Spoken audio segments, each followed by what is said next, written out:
Hello everyone! Dito guys, ang aking luto na spaghetti. Yan guys, napaka, juicy ba? Tapos napaka-meaty. Marami siyang sahog. Yan, kunti lang ang luto ko guys. Pero ang iba nito, wala na, nilagay na sa lalagyan.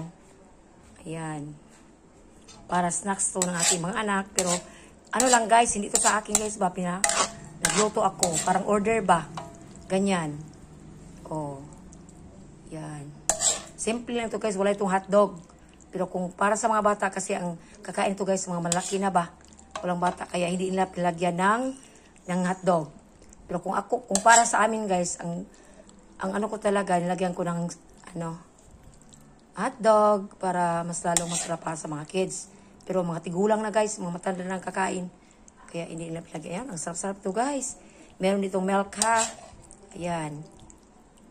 Ayan. Dapat talaga juicy kasi pangit kung dry. Ayan.